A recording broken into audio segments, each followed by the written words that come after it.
Hello everyone, hello beautiful people, good morning, good afternoon, and good evening. Once again, welcome back to my channel, Arvin Wanderlust. Today, my video is all about always cooking, of course. So, ayan, magpainit na tayo ng butter sa kawali. So, for the meantime, I have butter. So, hindi muna tayo gagamit ng olive oil. So, yan muna ang ating gamitin because my menu for today is shrimp. Yes, here we go. So, yan, halu-haluin or you can mixing the butter. Of course, just put it again later. Alright. Just add the garlic. So, haluin natin until the garlic is color golden or golden brown.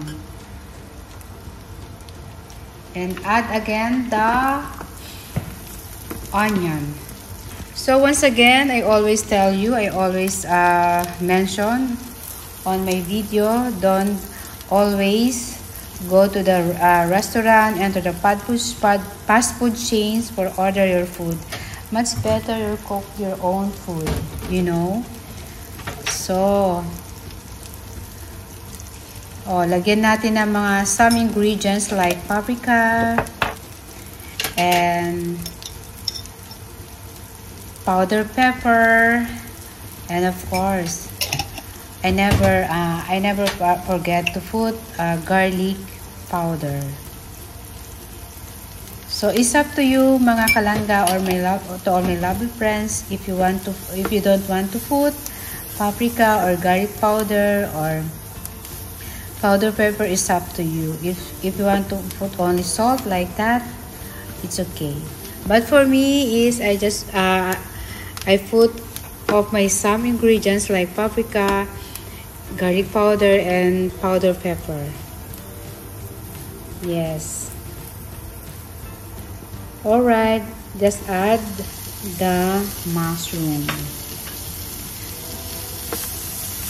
So I always mention to my my video, I cook my own food, and much better you cook your own food because don't always order or go to the restaurant for eat your food.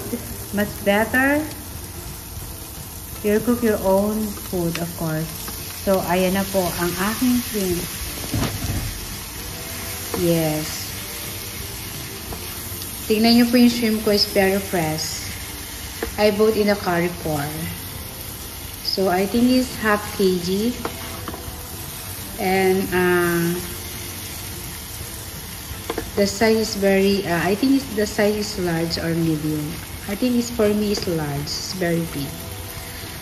So, only like that, you can mix again, you can halo-halo, may hiwagang sandok ni Arvin Wanderlust. So, much better talaga magluto kayo talaga ng sarili nyong ulam, sarili nyong pagkain. Kasi, at least alam nyo kung yung mga nilalagay. So, ayan, nagdagdag nga po pala ako ng ginger garlic paste. Kasi syempre, shrimp yung aking food. So, kailangan meron tayong ginger. Alam mo yung ginger is pampaalis ng lansa. So, ayan. So, haluin natin. Nang sa ganun ay masok niya ang mga ingredient o mga some spices na nilagay natin. So, only like this, very simple. Ako kasi kahit napakasimple lang ng ulam ko, pero alam mong ikaw yung talagang nagluluto, di ba? So syempre, yun talagang kamay mo talaga ang nagluto ng iyong pagkain. So of course, made with love, di ba? My food is made with love. So once again, magsa-shout out ako dyan sa inyong lahat dyan. Shout out to all my YouTubers and shout out sa lahat ng mga nanonood ng video ko. And of course, shout out to my solid kalangga Langga Make the Day and Langga Emily 19 Official. So, syempre, shout out sa inyong lahat dyan. Sa lahat ng mga ka-YouTuber, sabi nga. Shout out sa inyong lahat dyan. So, ayan. Let's taste it. So, just, ayan. Nalagyan ko siya ng para magkaroon siya ng kulay ng spring onion. Para magkaroon naman siya ng green color, di ba? So, siyempre nagdadagdag din yan ng lasa, yung spring onion. So, let's make a halo-halo again. It's very simple, my food, you know. Kailangan nyo lang talaga magluto ng sarili nyo talagang pagkain. So, that's it. Well done, my food. So, ayan na po ang aking finished product. Shrimp with mushroom and corn plus spring onion. Thank you so much, everyone. Bye-bye.